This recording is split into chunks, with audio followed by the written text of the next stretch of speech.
Folks, welcome to another all new So Bad It's Good. This is your pal Ryan, and this is your Saturday episode.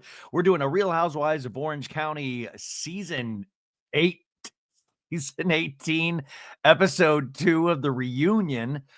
Usually reunions dip a little bit. So, even if you weren't feeling it this week, I will have to say, once I watched it for a second or third time, I think I convinced myself I liked it. I don't know. We'll go through it piece by piece as we always do. But I just want to remind people. Usually, there's a lot of anticipation for the reunions from us geeks. The first one out of the gate, you're like, okay, and then the second one, usually you're like, okay, I'm getting. I'm getting the feel of this, and I don't know if I necessarily like it. And why didn't Andy ask this? And why didn't this person say this? And why aren't we getting more behind the scenes footage? Blah, blah, blah. But upon further inspection, I think there was a lot of good stuff in here. I think it's just that we know so many other things that need to be covered as well, or you're wishing or wanting for longer conversations with some of these topics, right? And then I'm really curious where we're going to end the third one. By the way, how are you? Hi. Uh, it's Friday here. 1:29 p.m. In Los Angeles. It's a little bit of a cold day. I don't think you need to know any of this, but I'm just going to talk you through this like you're my journal. Yeah, I'm in here talking to you guys. There's so much I've released this week. I keep reminding you. And I know some people are worried. Some people are worried about me that I'm releasing so much. And like I told you yesterday, if you do listen to every episode, it kind of helps me figure things out of just doing something, of putting something together, of working on something. So don't feel the pressure to keep up with episodes, but also don't be scared. Don't just throw away the podcast like, oh, it's too much. Listen to this whenever, wherever. But man, we had such a good week in terms of interviews and discussions and recaps and silliness and all of that stuff. Dana Omari at IG Famous by Dana was Monday, and I did a whole Grammy presentation before that about Grammy nominations. Tuesday, we had JC Chazé from NSYNC. Yeah, of course, from NSYNC. Wednesday, we had Danny flippin' Pellegrino. Are you kidding me? So that was Wednesday. And then Thursday, but see, so many that I forget what we did. Let me open I did this yesterday when I was going through the episodes. I was like, what did we release? Because we released 2 on Thursday. This is totally prepared. Okay, so we released Shekinah Garner, who is on 90 Day Fiance The Other Way. Their reunion or tell-all starts on Monday, and that was really great. Plus, I did a whole thing about Brittany Cartwright from The Valley and Vanderpump Rules, her interview with the executive producer, Alex Baskin, that revealed so much good information. And then Jax Taylor did an interview with Alex as well. I put that over on the Patreon because we were doing a lot of Vanderpump stuff over there. Patreon.com/so bad it's good. Oh, that's it, right. We also had Rob Sheffield, the author, who wrote this amazing book on Taylor Swift called Heartbreak is the National Anthem. And then, of course, we did the Salt Lake City recap, and now we're doing the OC. Now, I wanted to say something about the Salt Lake City recap. That was a fantastic flippin' episode of Housewives. I'm still shocked so many of you are not watching it, but I also want to say I am very sorry because the audio on the last hour of that is so spotty, and at times it seems like I'm underwater in an aquarium or I have a bag over my head. And I tried to fix it, and I just to take you behind the stupid creative process of these shows. Unfortunately, when I record, you record through a third-party app. I use StreamYard, and I've been having a lot of issues with StreamYard lately, but you can't hear yourself while you're doing it. Like, you can check your level and it'll be like, okay, the mic is plugged in, the level sounds good. And then when you process that audio, it is the most disheartening, depressing thing when you then put it into GarageBand and start editing and realize how bad it sounds in places. And this was at like 12 at night last night, and I was texting with Maritza, and I was just so bummed. So if you did listen to that, thank you for sticking with it, because I think there's some really funny pieces in there, and it just kills me. By no means am I any sort of comedic genius, but man, there were some things that really made me laugh, and I was so excited for you guys to hear that. So hopefully you got through it without, because I understand how frustrating that is, and I think it'd be like, oh man, if you were looking forward to it, it potentially dampened that experience for you. And I told Maritza last night, I said, I just don't have it in me to go and re-record that whole thing again. It takes so much. I know this sounds crazy, but it takes so much energy, and I get so excited doing it that it's hard. But I got to tell you, I got the worst sleep last night because I just kept waking up being bummed out about the audio. I mean, that's how invested I get in the actual podcast itself, is that, you spend all of this time and this energy, and yeah, it's potentially about something silly, but it means something to us. And then when you go through it and you're like, oh God, this sounds god awful. And there was nothing that I could have done with, it's like these I don't even pretend to know. And you send these like help desk tickets, and I tried to gussy up the audio with like audio processing apps and stuff, and it just wasn't making it any better. So I want you to know that I'm aware. I try to put it in the show notes as well, but I am aware. Thank you for sticking with it. And today I have a backup plan. So I'm recording on another, like, dude, this is like, I am not tech friendly. I've had to teach myself through the years, and I'm still somebody that is just trying to figure it out. But in this hand, I think Shannon handled herself really good with the beginning of Jesus Jugs. I thought she handled herself. I thought she was on message. I thought she had some good lines, some good zingers towards Alexis.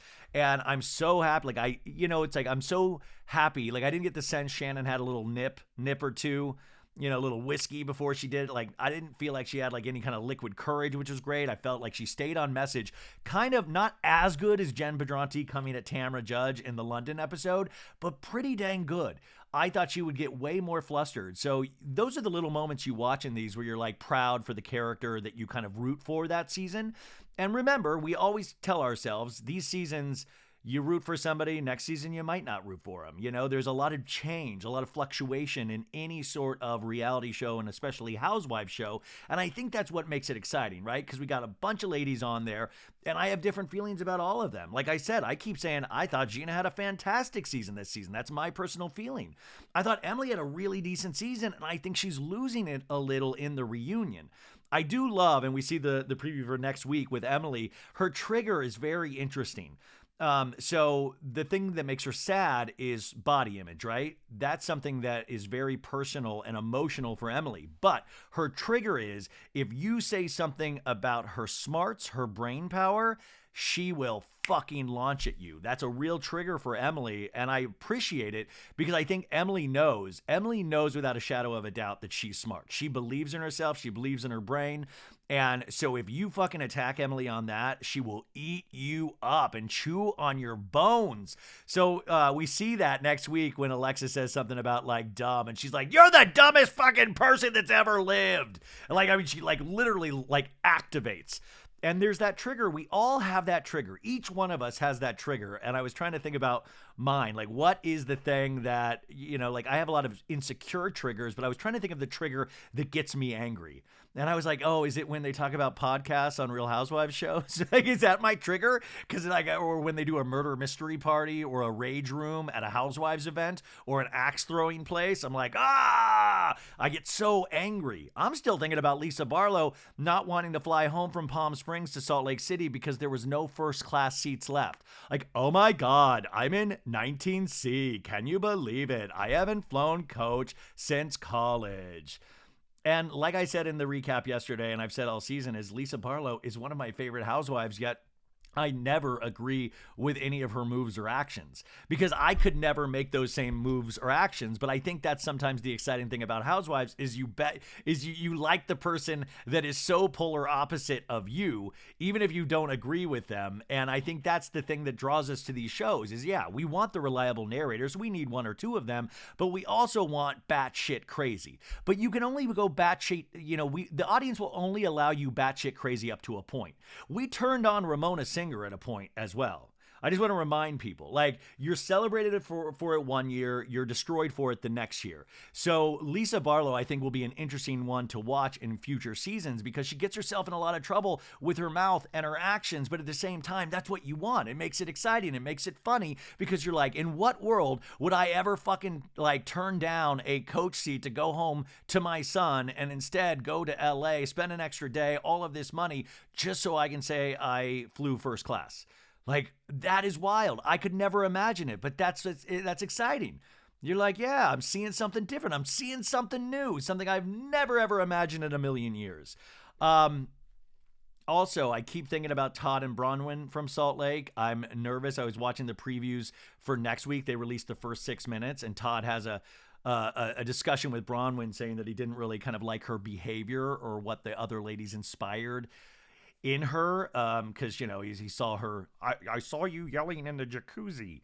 And I was like, dude, this guy really did not do his research on the show that she was signing up for, because, you know, even Bronwyn is saying in this preview for next week of like, that's what they all do, Todd, please, you know, kind of like, what, I'm just playing the reindeer games. And I was like, holy shit. I just really hope we're not going to see the destruction of that relationship, because if we do, we know that it will be because of this show. I mean, it'll already probably have, you know, there were already potentially issues that this exacerbated, but the show always exacerbates. The show, like I said, always puts it in your Achilles heel and then it exploits it. And we devour it, but it's always interesting to see what's left on the table and how strong these relationships are. And sometimes, you know, I was thinking about psychologically, is that sometimes deep down, we know the right answer, but that's subconsciously. We don't know it consciously. So a lot of people will be like, oh, these people went on their show because they wanted to get out of their marriage. And I don't know how much I subscribe to that, but sometimes I'm like, well, they might have, they just didn't know it. They just said, well, this feels right, or this feels weird in my life right now, and I think I need this to feel something. I need this new opportunity to feel something. But even like I said a long time ago before The Valley even premiered, Jax Taylor, I was like, you're going to go on, and it's immediately going to destroy your relationship, period. I mean, I had not a doubt in my mind. If you go back and listen to old episodes, there's not a doubt in my mind. And listening to Brittany and Jax on that podcast, you just see that it's like, yeah, they openly admit it. It's like, yeah, we were already fighting, but man, the show made it really worse because it holds a mirror up. And then all of a sudden you have other people discussing your relationship. So what you thought where you could actually, oh, I can spend the rest of my life with this person or get through this relationship. The show and the cameras and the people and us throwing our 2 cents in, it makes everything so much rockier. I mean, that is why it is so interesting to think about the other ladies on there. Like Heather, she has an Achilles heel with the paparazzi photos, right? But I think deeper down, it's an Achilles heel about Terry, because that started with rumors that Terry was allegedly or potentially cheating on Heather, which I don't believe at all. But that's a trigger for her, right? And so Heather wants to present a certain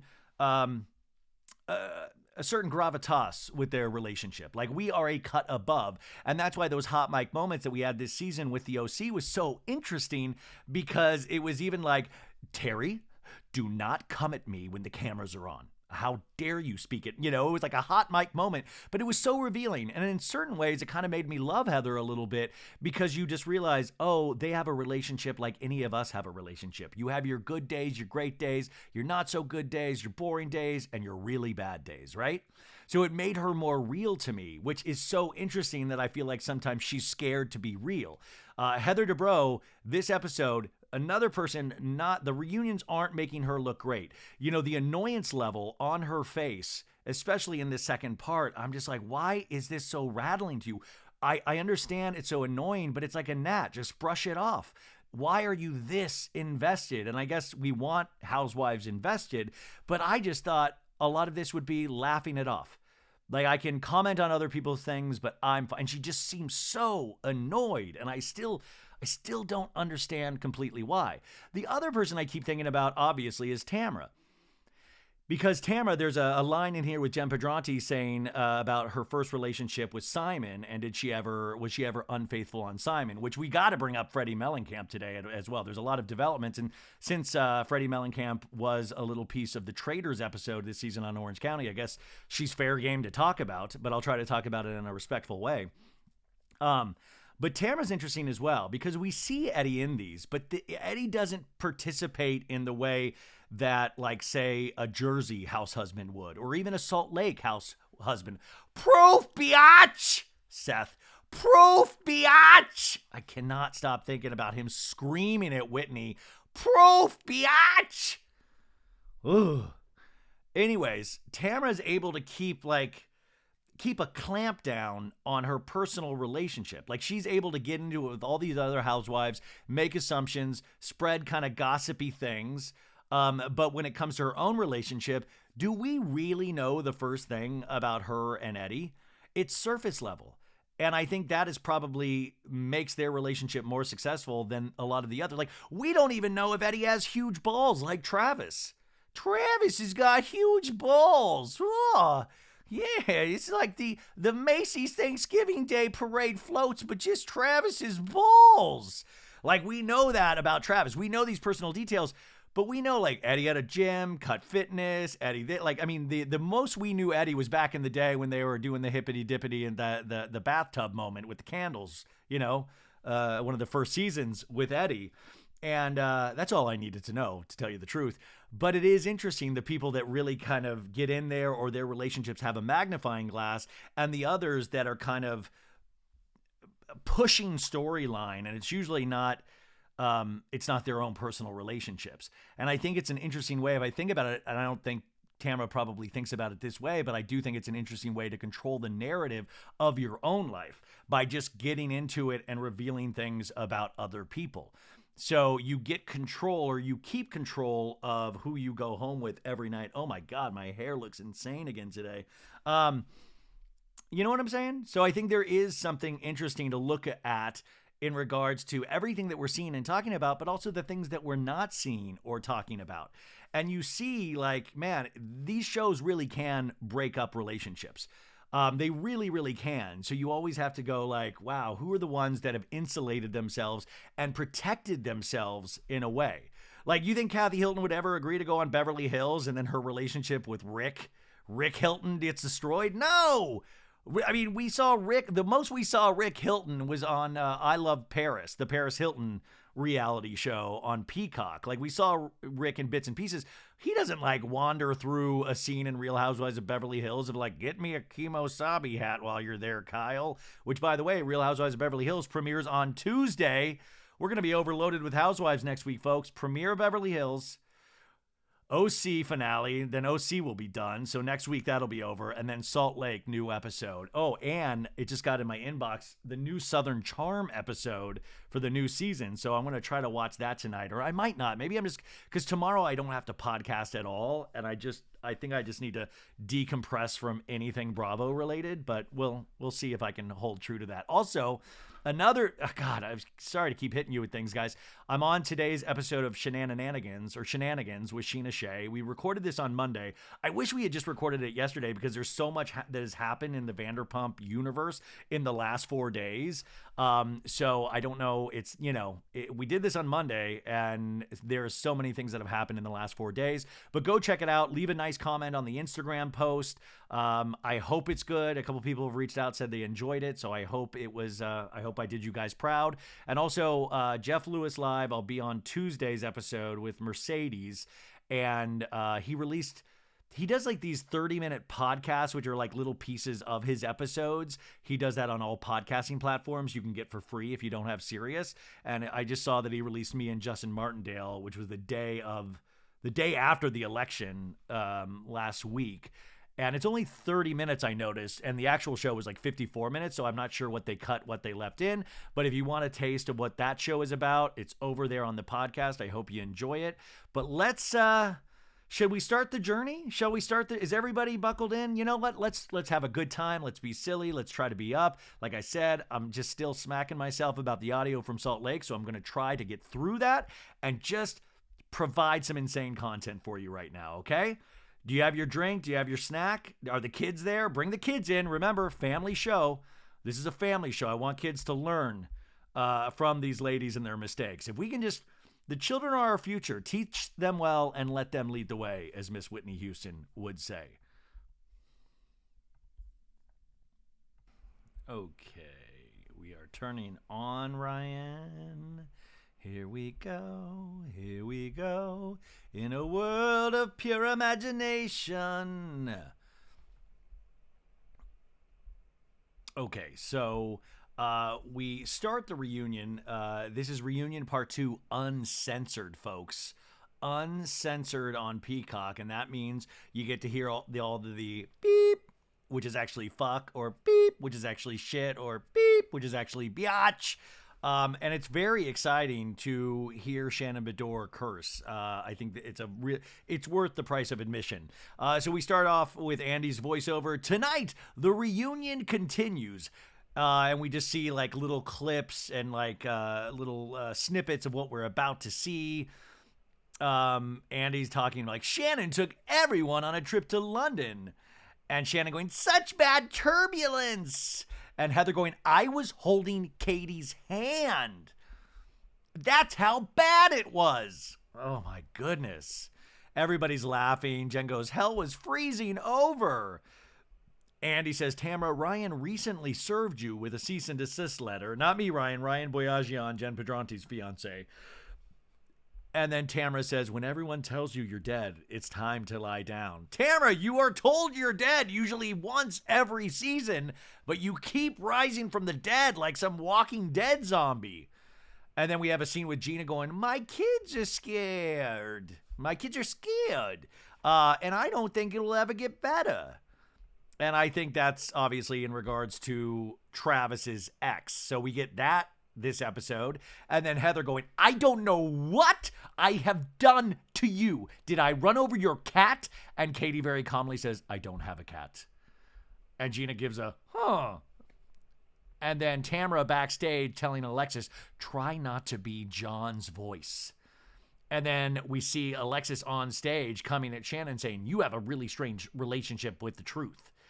And Shannon going, how many times did you practice, there's the door, Shannon Bedore, when there was no door? And Alexis goes, Shannon, just shush. And Shannon's like, don't shush me ever. I took your job 10 years ago. I'm still sitting here. I'm still Shannon, better than I ever been.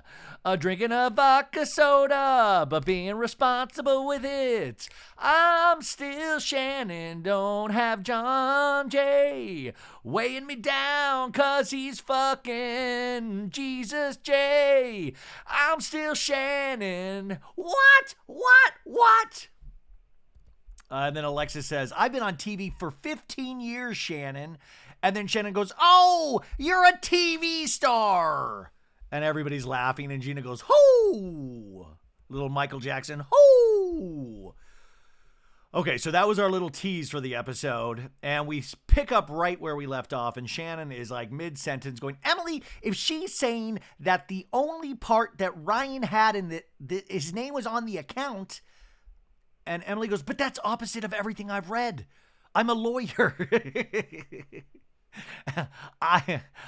Emily should have hosted this reunion. Emily fully in litigation mode. And I really hope Emily gets back to lawyering full time because I mean, she's chomping at the bit. She's got all the information, right? She reads everything like Sutton Strack.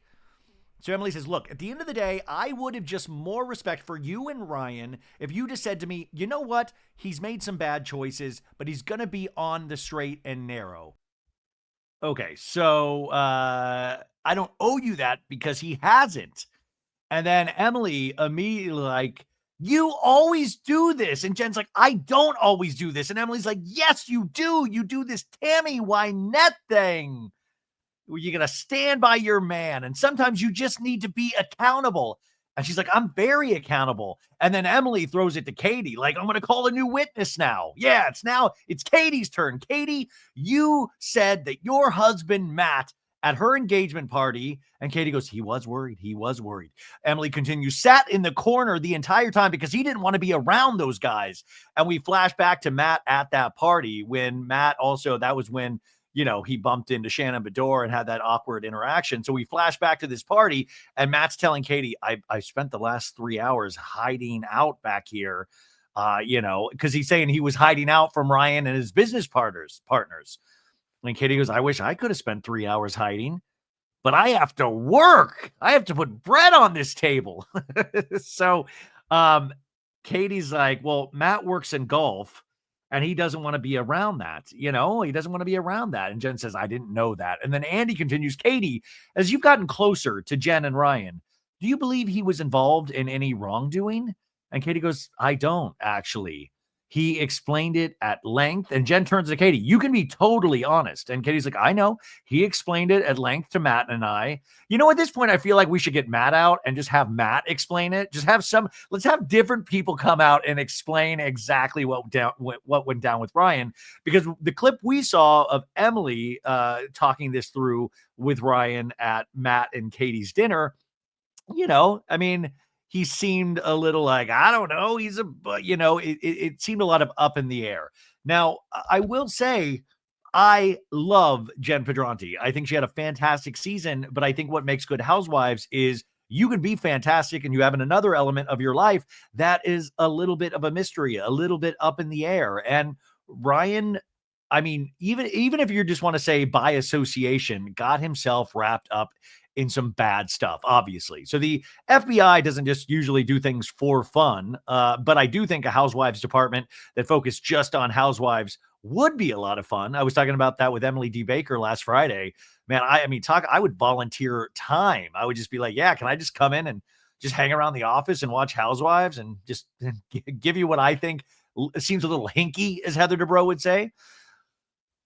But Katie says, hey, he swears up and down. That's all I can go on is what he's telling me. Now, Katie also found great strength in her friendship with Jen Pedranti. So it's this fine line you have to walk. And you see all the housewives have to make these decisions of supporting their friend, even when it's a little weird.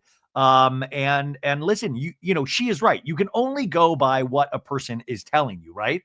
But there's all these other sources saying different things or in addition. So it's tough. I don't know if we'll ever know the answer. And remember, this is Real Housewives. It's not focused on the dudes unless you're in Salt Lake or Jersey. So Heather goes, Jen, I think everyone here, including Tamra, cares about you and wants to look out for you. And Tamra shakes her head. Yes, Heather. Yes, I care about Jen. And I think all of us, if we're just being honest, are a little concerned that you're going to end up in a spot you don't want to be in. So because we care about you, Andy's now shaking his head. Yes, I care too. We cannot not say what we're all collectively thinking, which is, and maybe sorry, not speaking for everyone, apologize, because Shannon was starting to say something. She's like, okay, not speaking for everyone. Now, Jen calmly says, I thank you for saying that. And I promise you, there's nothing coming Ryan's way. Nothing. Jen would have had a stronger stance if she was like, and I'd like to revisit the paparazzi photos. And Heather'd be like, no. So Jen is saying Ryan is in no trouble at all. And Tamra's newly refreshed face is like, wait a second, what? Andy says, Tamra, Ryan recently served you with a cease and desist letter, and we see a picture of the cease and desist letter laid up against the door. I think we had this conversation last week of, is that these cease and desist letters, you don't have to you've been served. You can just lay it on a door. And Tamra's like, yeah, I did get one. And Andy says, after your appearance on Watch What Happens Live, where you accused him of stealing money. What is your response to that, Tamra?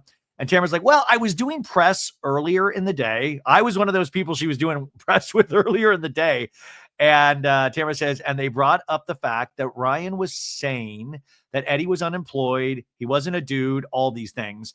And my response was, well, our CBD business makes more money in a year than what was taken from that Dodger player. Wait, I'll have to go back and listen to that. I don't think that was on my show. I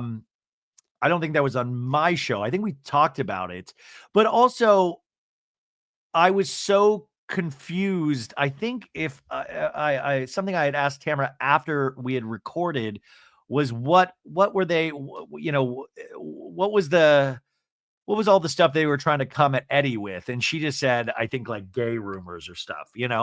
But anyways, Tamara says, when I got on Watch What Happens Live, I totally butchered it. And when Andy said, oh, well, he's innocent until proven guilty. And I looked at him and I said, why did you say that? He's like, well, legally, I had to say that. And I'm like, but I didn't mention Ryan. And then Eddie told me that I did. I love Eddie's the Tamara whisperer. Eddie's like, I love that Tamara gets herself in a state where she never remembers anything that she said. And I do understand having a podcast makes that kind of worse because you're speaking so much. Sometimes you're just people will tell me like, oh, this part was funny the other day. And I'm like, I don't remember what part are you talking about. But Tamara, Tamara at this point could just blame it on her diagnosis. But that was coming next week because she's doing therapy the week after the reunion, right? So Tamara's trying to explain this away, and she's like, and I said to Andy, I said, oh my God, that's not what I meant. I apologize. I retract my statement. And another thing I'll apologize for is I did repeat something I heard on the streets, is that his house was raided by the FBI. Where the fuck are it's like the mean streets of Salt Lake City. Where are the mean streets of Orange County? Is it just the quiet woman? Like, where is, like, hey, did you hear about Ryan and the FBI? Like, she just randomly heard this on one of the mean streets of OC. But I love because that was, Tamara went hard of like, how was the FBI doing? They raided your house, right? And Tamara obviously had told Emily this because she was aware of it as well, right? So she is now retracting everything. And I will say this is not a fun thing, but an interesting thing about Tamara. Once legal shit gets involved, she backs down really quick. So she's trying to, say, hey, I 100% misspoke. And Jen's like, hey, Tamara, these things have real effect in people's lives when you make these kind of statements. And Tamara's like, I respect that. And I apologize. I mean, Tamara is all about her business. When this is like, listen, yeah, you're not coming after my CBD money. No. Vina needs to be safe. So I respect that. I apologize.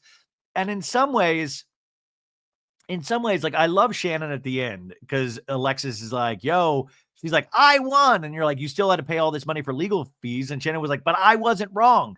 And I do love that element of Shannon where she's like, fuck it. I mean, if I'm telling the truth, I will lose money on telling the truth, but it's my truth. So I'm going to defend that. And I understand where Tamara's coming from, but sometimes I think that's the tricky thing about legalities and Housewives. And you don't want to make every season of Housewives this litigious experiment where they have to, that doesn't make it fun for the show. And I hate to say that fun for the show is making up wild rumors, because if his place wasn't raided by the FBI, that really is a flippin' horrible thing to say on top of the information that then came out about Ryan and the FBI, right? If that aspect of the story was not true, that even kind of blows me away. So there was never, ever a raid on that's a big accusation. Like, that would piss me off if I was Ryan. Abby says, Abby from Oklahoma said, you and Jen seem to be in a good place heading into Katie's dinner party. What made you turn on her so quickly? And Tara goes, oh, I didn't really turn on her. My frustration was with Ryan. It wasn't just the podcast. It was what he was doing on social media. He was saying that Eddie was gay. Oh, see, yeah, he was saying that Eddie was gay. He was saying that I'm his beard. And we see, I guess Ryan Instagrams from his account, and one of his accounts is Dick Pic Shop, DCKPIC.shop. So that's a plug for Dick Pic Shop. Remember, he was trying to sell those t-shirts last season because one of his storylines was that he sent a dick pic accidentally, quote unquote accidentally. And then it was some story where he meant to send it to Jen, but he sent it to somebody else. And then he was like, I'll start selling t-shirts. And I was like, it's the first season, dude. Let's chill out, right? We're not at Dorinda's clip, like, we're not there. This isn't a legendary line. But we see on this Dick Pic Shop an Instagram comment where he goes, bye. Keep being fake with your tears. Your rinse and repeat shtick is so played out. Real facts. OC's self-proclaimed truth teller is actually the biggest liar. And so they cut something out here. She has no storyline. What about her marriage? Wait, is that what we're calling it? #beard. So Tamra is right. Like he is, I mean, beard is a common term used for people in relationships with Tom Cruise. No, I'm joking. I'm just, Bradley Cooper. No, but that is, so that's what he is saying. And by the way, some of these things, listen, this dude is a Housewives fan. Ryan knows the game. And yes, this is what a lot of fans of Housewives have said. The beard part, I mean, like when you're involved in the show on that level, I don't know. Like, I don't know. Like the women go back and forth in that, but when the men get involved at this granular level of social media, it does get a little weird, even for the audience or even for me, because you're just like, dude. I mean, Jen must have been right. Like, he just sits around and just chills in the sun and starts fights on social media. Andy says he called your marriage a sham. And Tamara's like, yeah, my marriage was a sham. And Andy goes, and you don't have real love. I love Andy in there with the facts, but he also said you don't have real love. And Tamara's like, yep, we don't have real love. And Andy goes, well, Jen, what did he mean by that? And why did he say that? And Jen goes, you have to understand that at some point, people want the right to stand up to you and your mouth, Tamra. And Tamra goes, yeah, but stand up to me. Don't go after my husband and don't bring in my son. And Jen goes, okay, then keep Eddie out of it. He was saying things too, Jen says. And Jen continues, saying he's a cheater. Were you faithful to Simon, Tamra? Jen asks. And Tamra's like looks confused, like a little sucker punch right there. And so Jen continues, were you faithful to your first husband? So does Eddie feel that way about you?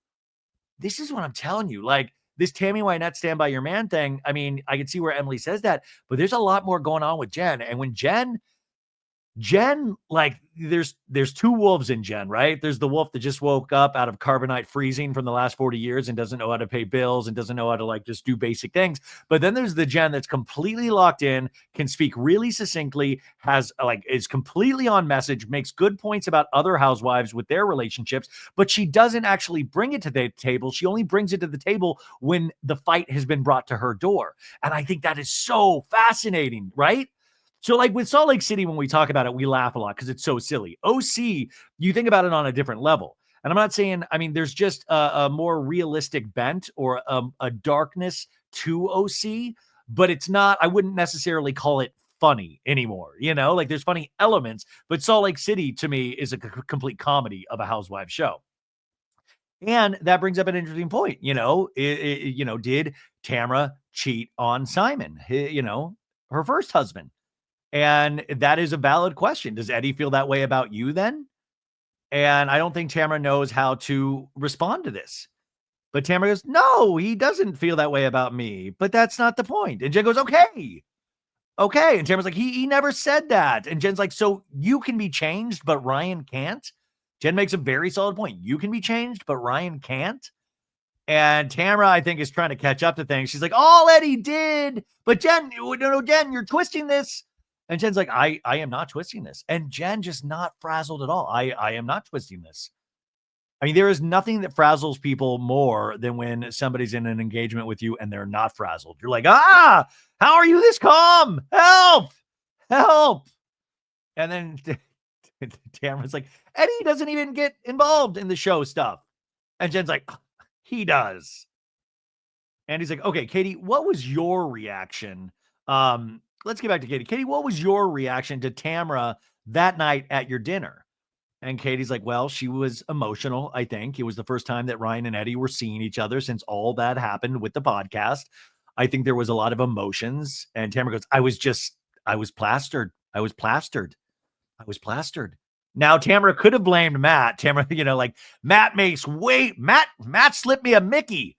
Matt, those are way too strong to be serving at a dinner party. That's on Matt. How dare he get me drunk like that? But she doesn't.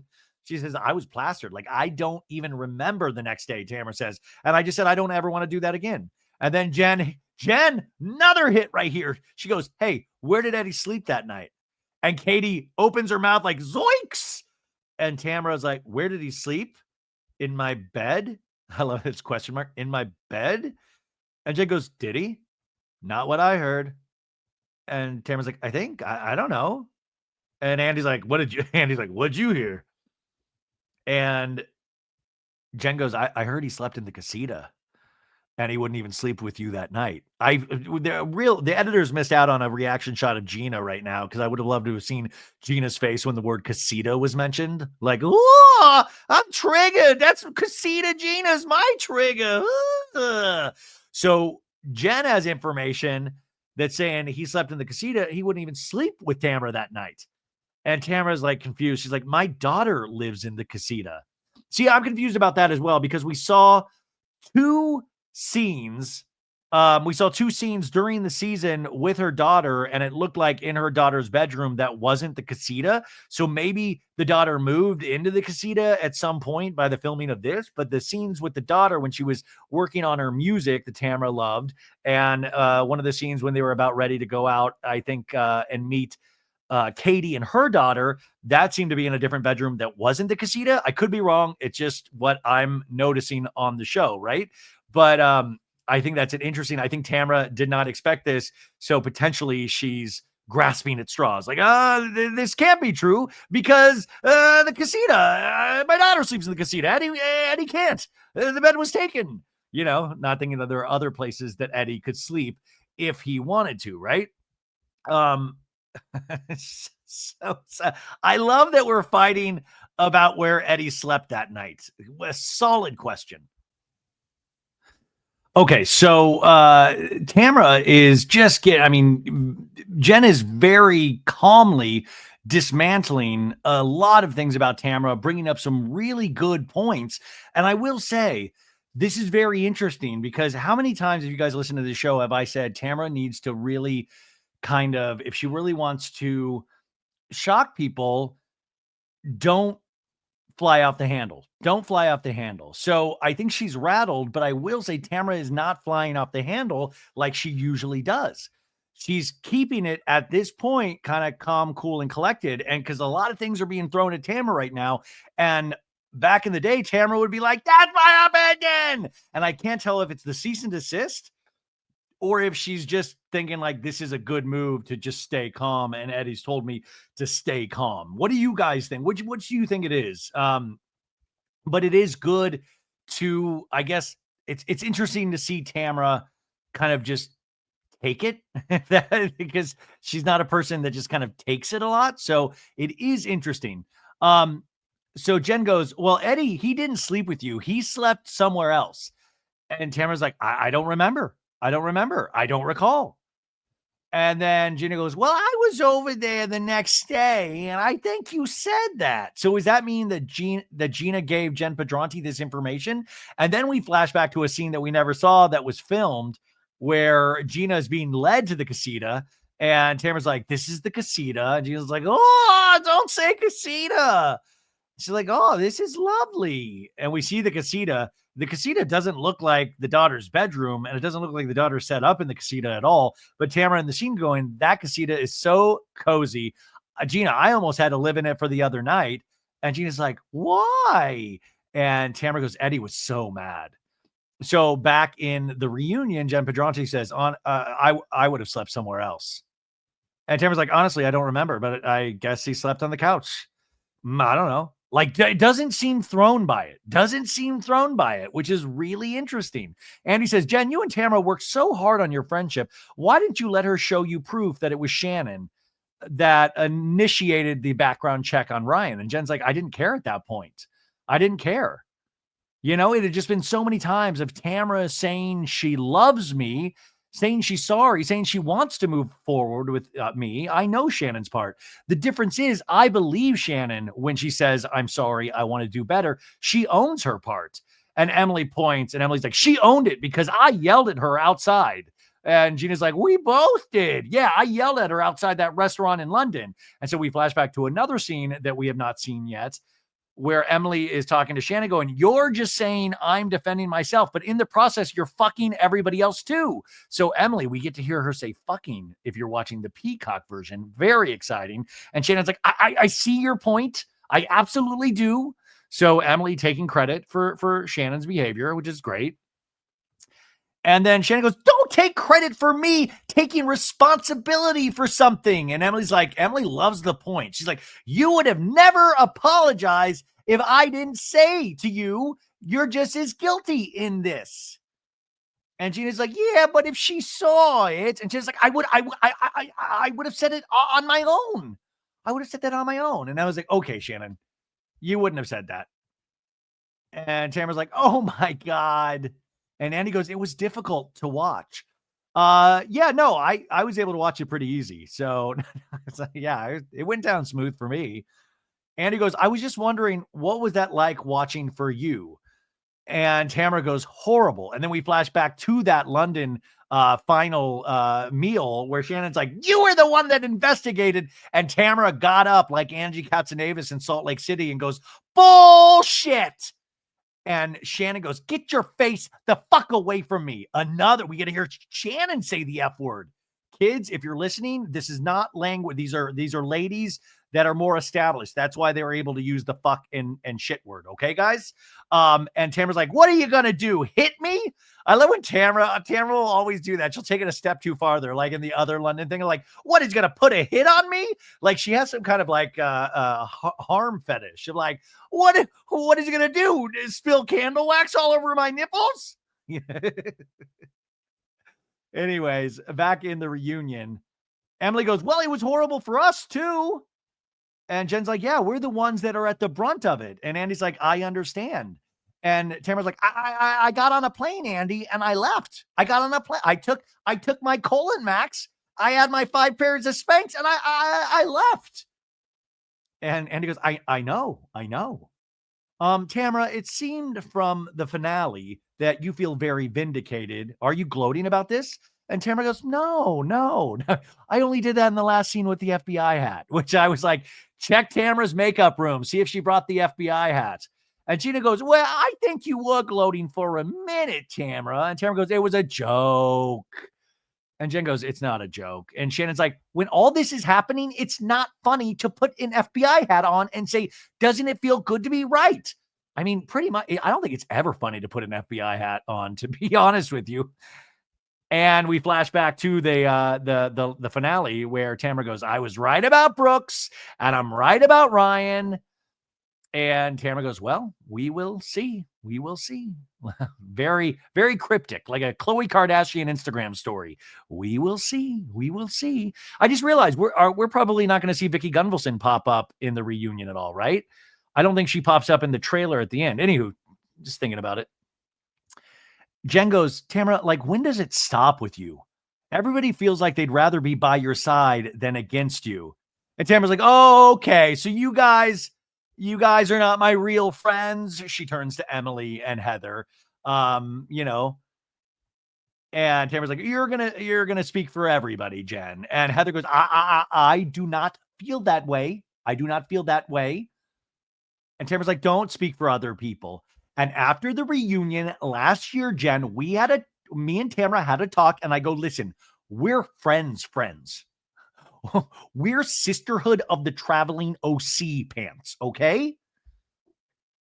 And Heather's making this weird motion with her hands like she's DJing the smallest records ever. Tick, tick, tick, tick, tick. Heather Dubrow on the 1s and 2s. Jen says, Heather, I asked you at that lunch. I said, is that really your girlfriend, Heather, Tamra? And Heather goes, and I told you exactly what I'm telling you now. And Jen goes, you said she's a historical friend. Historical friend. And Heather goes, I did not. And Tamra goes, wow. And Jen goes, you called it historical, Heather. And Heather goes, by the way, she is an historical friend. And Jen goes, and I understand that, but you paused because all I'm saying to you. And then Heather goes, no.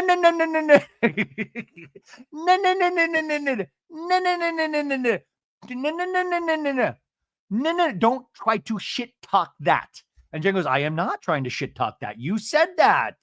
No. Heather, man, that's going to pop up in my nightmares at some point of Heather Dubrow standing over me, waving her finger, going, no. I hope paparazzi is there to capture it. But this is what I'm saying is that, like, for Tamra not being rattled in that last scene, Heather gets riled super quick. And by the way, okay, so this is the situation. Once again, I don't think I understand what Jen is talking about in regards to a historical friend, but Tamra is a historical friend. Like, do I think Tamra and Heather would be friends in real life if they were not on Real Housewives of Orange County? I do not. And that's not a rip on either of those ladies. I just don't think they would potentially come in contact with each other, right? So they are friends because of this show. And just because the amount of seasons it's like going into war. Like they've served 3 tours of like Housewives Vietnam together. So that is a historical friend. But I think also Heather does not take credit for some of the things that she says and what it means, right? So I do think Heather said in that day of like, listen, we are friends because of this show. We are historical friends. But Heather's like, no, no, no, no, no, no, no, no, no, no. No, no, no, no, no, no. And Emily goes, doesn't historical friend mean she's obligated to be friends? Emily going, the lawyer definition of historical friend. And Shannon's really enjoying this. So they have a shot of Shannon going, hee. And Jen's like, no. She paused. And I said, is that really, you would say that is one of your girlfriends? And you said, Tamra's a historical friend. And Heather goes, by the way, I do not talk like that, first of all. And second, by the way, this is what's driving me up a fucking wall. Heather does talk like that. I mean, Heather's used the word hinky 30 times this season. Heather does say things like historical friend. Heather takes normal vernacular and puts a little spin on it where it's like a little classier, a little more regal. Yes, that feels exactly what, I mean, from the Heather that we see. I don't know Heather in real life, but from the Heather presented on the show, let's blame it on the editing. But yes, that does seem that even if you said, who coined the term historical friend on Housewives, even without knowing the scenario, I'd be like, that sounds like Heather Dubrow. But Heather's like, Jen goes, Heather, I'm not making that up. And I'm not trying to cause a rift between you two. And it's like, no. Yes, you are. No, I'm not. Yes, you are. So now it's a no, you aren't. Yes, you are. We're at the basics. And they have 3 boxes on screen. Heather's like, and Jen's like, no. And Tamra's in the middle going, zoinks. And she looks kind of like titillated by it. And Tamra's like, then why are you saying it? And Jen goes, because I want you to understand there is a common thread, Heather, that nobody's speaking of. And Heather goes, don't speak for me. No. Don't speak for me. And then Tamra goes, don't speak for other people. Gosh, come on. Even the Housewives, they have to watch these things and kind of laugh of like, oh, yeah, I'm being a complete hypocrite right there. I speak for other people all the time. Where did I even pull that from? Hysterical. Like they must laugh at themselves, I would hope sometimes, because you're like, this is redonkulous. Like Tamra going, don't speak for other people when we've heard Tamra speak for so many people throughout the seasons. But Heather's pissed. We're at hinky level midnight right now. And Jen goes, do you feel like you ever say too much? Do you feel like you ever go too low, Tamra? Do you feel like, and Tamra goes, of course we all do. I'm not the only one here. I mean, listen, and Tamra does have a point there.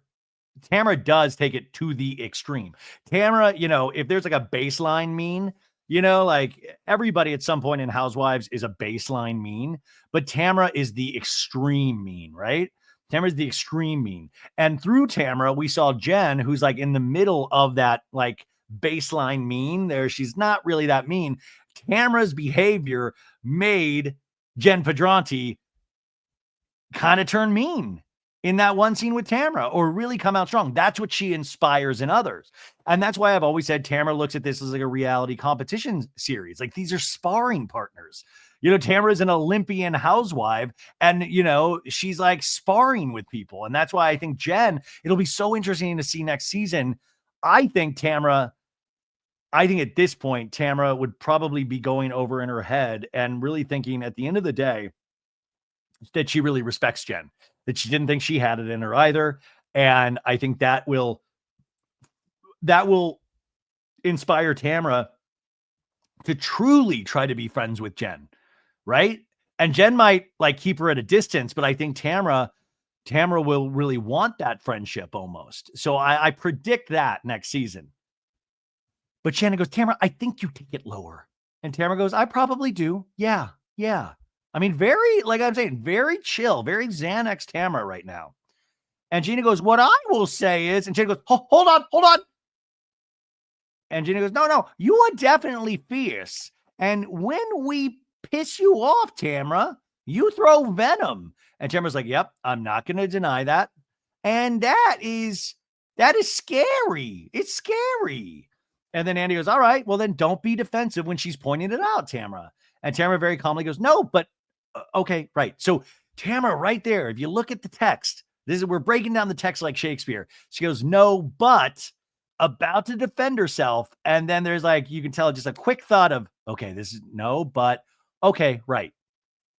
So no, but normal Tamra ready to go. And then something in the recesses of Tamra's mind saying, don't do it. Go against your instincts. Okay, right. And I thought that was very interesting. So Jen says, I'm just saying, have an awareness of the women who have been in your life a long time. You go to a different level than any of us go to. At some point, Tamra, it hurts. And that's the point Jen is trying to make even with Heather Dubrow. It's like, Heather, what are you standing up for at this point? And is it because she is a historical friend? Because I find it hard to believe that you would genuinely be friends with her, knowing the behavior she exhibits and inspires. So Tamra goes, yes, and I'm sorry. I am sorry. And Andy goes, well, it may be she's starting therapy tomorrow. And Tamra goes, Monday. And we know how that turned out. And by the way, remember they're filming this on Sunday. So he's like, yeah, tomorrow. And Tamra's like, oh shit, I gotta go tomorrow. And everybody's kind of laughing. And she's like, I keep forgetting today's Sunday. And Andy said, and you said you're gonna work on your anger and lashing out. And Gina goes, that's good, that you're taking, and then he's like, and it is good. And why did you wait so long to start therapy?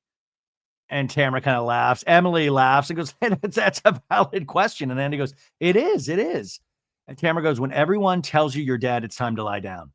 Woo! Did you ever think you would hear Tamra say that? So Heather leans over and goes, so you're lying down.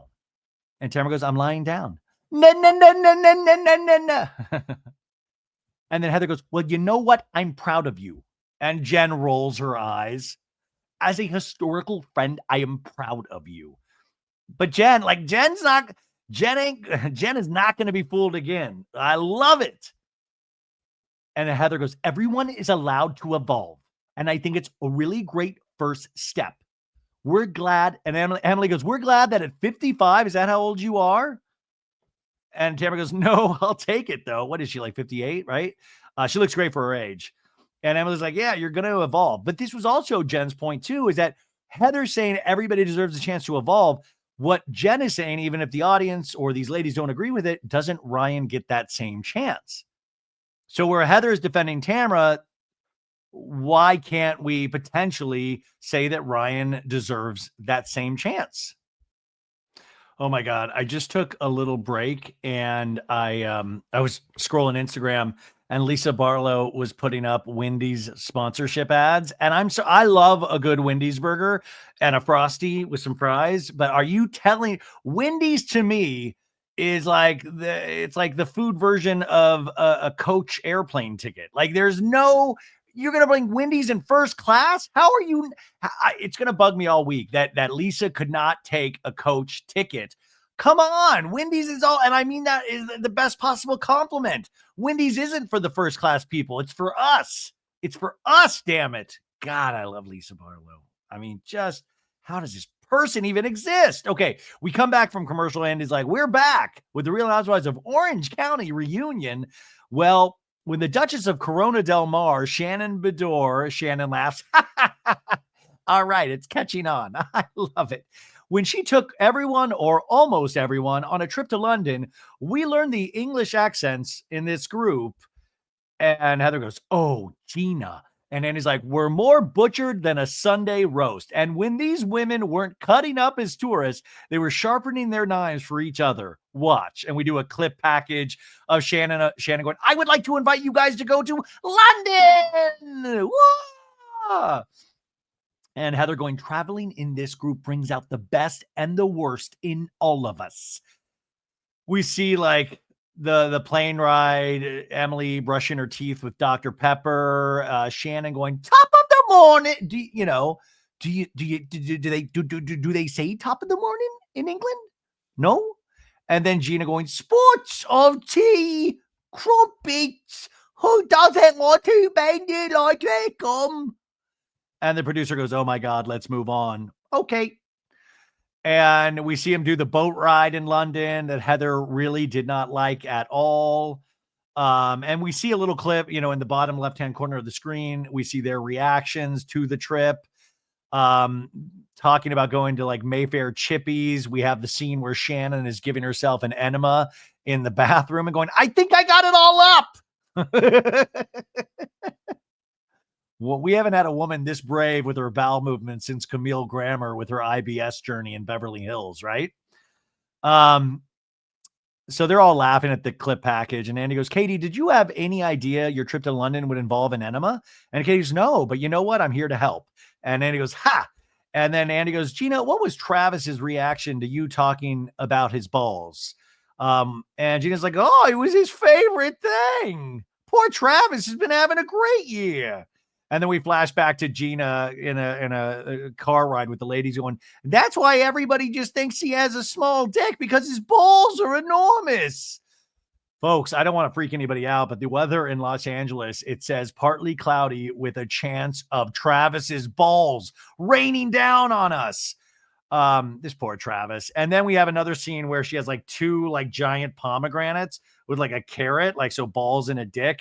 And Gina's like, that's like, it looks like when he's pent up. And Shannon's like, wait, they get bigger? Oh, when you don't release. So I guess Travis's balls get bigger when he doesn't release. And then Heather goes, well, I mean, better to have big balls than the small, And Gina's like, it's just an enormous ball situation. Oh my God, I just had a brilliant idea. What about Travis going on Botched with Terry Dubrow? And Terry's like, I think we can get your balls to a normal size. Terry's toughest operation on Botched yet. I loved you. It's just an enormous ball situation. And everyone's like, Shannon's like, oh my God. And he's like, Emily, doesn't rinsing your mouth with soda defeat the purpose of brushing your teeth?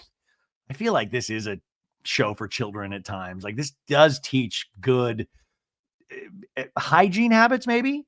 And Emily's like, yeah, but you know what? And Jen goes, it didn't matter. And Shannon goes, we had such bad turbulence. And then Heather goes, I was holding Katie's hand. And Katie goes, you were. And we see a clip of Heather holding Katie's hand on the plane. And everyone's like, that's how bad it was because she hates Katie. And Katie's like, hell was freezing over. And he goes, you know what? That gives me hope for all of us. So Andy's like, it does. Also, can we get a pic of Travis's balls? I mean, listen, I don't think it's an OnlyFans situation, but now I'm like, if you buy a house from Travis and Gina, would they throw in like a ball photo or just could we put an orange next to Travis's pants and just compare and contrast? Anyways, Andy's like, let's move on. When Jen's money problems caused her to be evicted, her finances lived rent-free in the minds of the amateur accountants in her friend group. Not just accountants. We got lawyers. We got amateur everything. Not Emily. Emily's a real lawyer. So Andy's like, let's take a look. And we do another clip package. I don't like when they do clip packages this close together. And we have Gina on screen and going, you know that I put Jen in the house, Emily, that she's in. And then Jen telling Katie, basically, the kids and I got evicted. And this was the first episode of the season, I think. And then Emily telling Gina, that could ruin your reputation in real estate. And then Gina in this little coffee shop yelling at Jen Pedranti going, this is my brand new career, Jen. You're not paying your rent. You're getting your hair and makeup done. And then Emily at the gym going, why wouldn't you sign a lease if it couldn't be paid? And Jen goes, I didn't know my rent was going to get paid.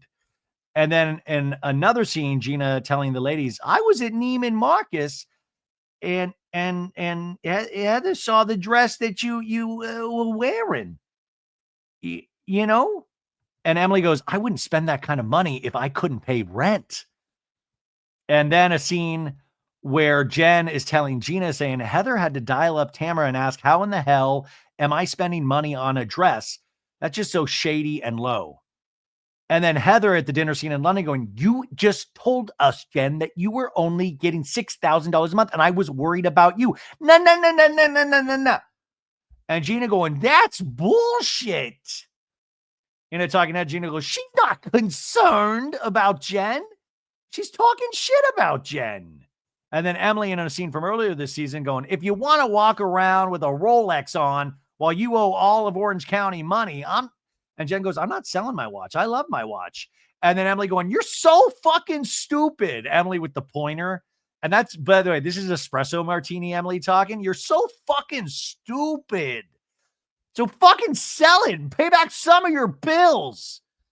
And in a talking head, Gina goes, Jen is a ding dong. And then in a scene, that Traders episode, Emily tells Jen, I want to take full responsibility. And I'm sorry, I grew up with nothing, so I would absolutely never judge someone based upon what they have. Jen in a talking head says, I wish I would have invested in myself, trying to figure out my rent, trying to figure out where to live with my kids, trying to figure out how to get bills paid. I feel like a failure sometimes, for sure.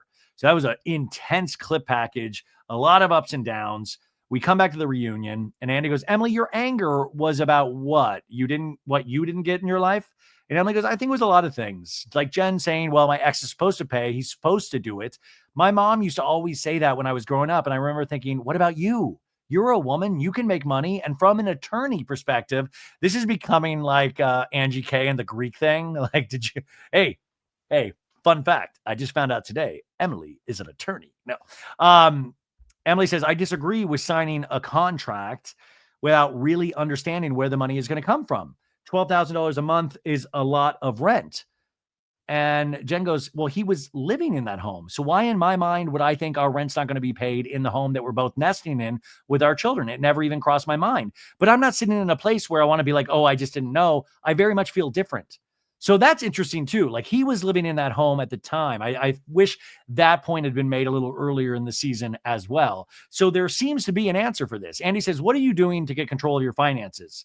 And Jen's like, well, so I know my car payment. I know when my car payment's due. And Andy goes, and you are paying it. And she's like, 100%. He goes, okay. I love that. He's like, Chrysler wants to know if you're paying it. And Emily goes, but I thought you took Ryan's car. Uh-oh, Detective Emily's on the case. Wait a sec. I thought you took Ryan's car. You're so fucking stupid. Jen goes, I do. And Ryan got a new car. And Emily goes, but does his old car have a payment that you have to make? And Jen goes, yes. And I have to pay that payment. And it was like, okay. Emily walking that fine line because she's asking the questions that I think some of the audience wants to know, but you can't always be the person asking those questions, because then at some point it does look it comes back a little hinky on you, right? Andy goes, Gina and Jen, we recently saw on social media that the two of you went back to the scene of the crime at Lola's. That was the coffee shop that they had the big fight. And they're like, yeah, we did. And we see like video or phone footage of Gina going, we're going to do this. It's going to be a redo at Lola's Cafe. I can't believe Lola's Cafe let him in. And so we see Jen and Gina filming inside with their phones. Like, here we are, we're back. And of course they're sitting outside. Lola's was like, no, not inside. You go out, you stay outside. You can film outside. But they gave him a little welcome back pastry. Andy says, how has your relationship grown since that blow up at the beginning of the season? And Gina goes, we're definitely closer, and I understand a lot more about Jen. I think sometimes she doesn't always communicate everything. And Andy goes, you called her a ding dong? And Gina's like, I did. Travis has got big balls. Let's talk about that for a second. And no, but Gina, I love it. Gina goes, yeah, I did. And I meant it in that moment. And I'm so sorry. She's laughing. But I did. And Emily goes, I call everyone ding dongs. I call my kids ding dongs. And Andy goes, you called her Malibu broke Barbie, Emily. I love that Andy's still with it enough to like bring like, hey, this is what you called her. And Emily goes, I did. Yeah, that wasn't nice. But she got me back. She wore a cute bathing suit and posted it on Instagram. And the bathing suit we see in the photo says Malibu Barbie, not Barty, Malibu Barbie. And Emily goes, I was like, well, that was funny, you know? And he says, so when you look back on that situation between the two of you, Jen, do you feel like you played it wrong? And Jen goes, no. What people don't know is that happened within like 4 days. January 5th, my rent was already going to be late again. Oh God, January. I was like, are we invoking January 6th? I was like, what happened on the 5th? Oh no. She goes, and so everybody's like, why didn't you take the money? Why didn't you do this? Why didn't you? Those conversations were all being had. I wasn't having those with her. And I would never, ever, ever take Gina's hard work or want to jeopardize that. And Gina's like, everybody has their moments that they communicate in a way that they're not proud of. And it was just the glam just set me over the top. And so I mean, and listen, you can understand that from Gina's perspective, right? If she's not paying this money that potentially is going to make you look bad in real estate, yeah, when you see glam, you're like, what the fuck? What is going on here? I'm never, like, you're just like, what, huh? And he says, I want to talk about Jen's dress that she wore to Shannon's tea party. Jen, what did you think of Heather questioning why you wore a $2,000 dress? And Jen's like, I didn't take the $6,000 little that I have and go blow $2,000 on a dress and not feed my kids. That's not going to happen ever. And then he goes, did you borrow the dress? And Jen's like, so my dress from Revolve did not come. And so Ryan is like, go to South Coast right now. And so I get there and the lady's like, I have the perfect tea party dress. And Ryan was just like, do it. Ryan was like, do it. Ryan on a hot mic. I did not say that. Andy says, wait, did he say I'm buying you the dress? And Jen goes, yeah, Ryan bought the dress. And he goes, okay. And Kitty's like, yeah, Ryan bought it. Right. Okay. Heather goes, okay, so I've already apologized. And Jen goes, of course. Heather's always like, I've already officially apologized. But the truth is that you and I have had a full conversation before the season started. You called me to talk about finances. I gave you many suggestions, and then you never did any of it. So I'm in Neiman Marcus, and I'm like, oh my fucking God, her dress is $2,000. Like, what is she thinking? Yeah, concerned, gossipy. And Kitty goes, why would you go look at the price if it wasn't supposed to be gossipy? And Emily's like, it's a Dolce & Gabbana look. And Gina's like, she admitted it's gossipy. And Tamra goes, she knows her way around. Heather goes, I know it's Dolce & Gabbana. And Katie goes, but you said it wasn't mean girl behavior. But if you're going up and looking at the price tag because you know Jen wore it, that is kind of mean girl behavior. And Heather goes, it wasn't mean girl. Heather already getting like, this is what I'm saying. Heather gets annoyed so quickly in these reunions. It wasn't mean girl behavior. You're making a thing. You're making a thing. It was just gossipy with the most annoyed look on her face. Emily goes, we all do that. We all do that. And then we cut to our second commercial. Now, the interesting thing about that is that piece of information that we just found out about Heather getting called by Jen for financial advice, and she didn't take any of that advice, right? So I understand where Heather, yeah, that would actually make sense. That shows Heather's motivation a little bit. And I would understand that going, well, why did you call for all this advice and use none of it? So you do understand Heather's side a little bit more. I just think it's Heather being so thrown that's throwing me, So Andy's like, okay, Jen, the award that you got from your ex was a lump sum of $200,000. And Jen goes, that I'm supposed to get. That you're supposed to get. And $6,000 a month, which you're supposed to get. Is he making the payments that he's supposed to be making? And Jen goes, no, unfortunately not right now. And so we have an upcoming court date. I've had a few sporadic payments, but none of the $200,000 and, a few sporadic payments on the $6,000. And Emily goes, I find it really odd as an attorney that he doesn't follow the divorce decree because he's an attorney. And I'm telling you, they get reprimanded. Like if you don't pay your child support, you don't pay your spousal support, they take away your bar license, they garnish your wages. And Jen goes, and I actually do not want that for him. Unfortunately, I can't speak with him. He will not communicate. And Emily's like, does he just not reply to anything? And Jen's like, no. And everybody's like, that sucks. And she's like, I did go to his door because that month was another payment that was coming. He looked at me and like, what the hell are you doing here? And I just said, what's the plan? I can't call you. I can't email you. We're using our kids' phones. He just said, I'm going to make a payment in September. He went on to say, you defame me. And a reality blurb headline pops up saying Jen Pedrante's ex accuses her of harassment and spreading lies as she fires back and warns of the real truth. Plus she shades him. So he's saying You defamed me and basically get off my porch. And Tamra goes, defamed him how? And Emily's like, by talking about it. And Jen's like, yeah, by talking about it. And Tamra goes, did he make the payment in September? And Jen goes, you know what? In September, he made a payment. And Emily goes, I actually find Jen, and when she talks about her ex, I find her to be, and Gina goes, so respectful. And everybody's like, yeah, very neutral, very neutral. And Emily goes, I'm almost to the point where, and Andy goes, you want her to be, Emily's like a little bit, so Emily wants her to be like, fuck this guy, let's go, because she's in the right if this is a court decree and this dude can get into a lot of trouble. Now, I was thinking about this. I don't have any information on this, but I was trying to think, well, what's the holdup? I mean, there obviously could be financial issues, but you also have to take into account, and I don't know if this is part of it, of this potentially is a real heartbreak for him.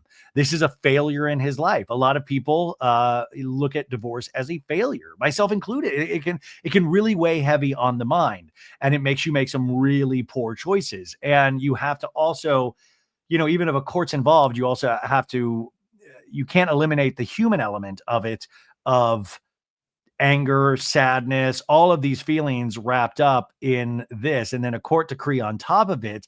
And Jen is off there with her new guy. I believe he has a new girl as well, but all of a sudden on TV, it's just so many changes, right? And it seems like this guy did not treat her well in the relationship and kind of ignored her and didn't really let her or encourage her to be her. But I think, that potentially is something that I was thinking about that would maybe stop this process, because men's egos get in our way 9 times out of 10. So Jen goes, yeah, there's 5 people between us. And Emily goes, you're going to have to fight with him probably for years and years to come. It's never going to be easy with him. He's never just all of a sudden going to be like, you know what? I'm going to write the check every month.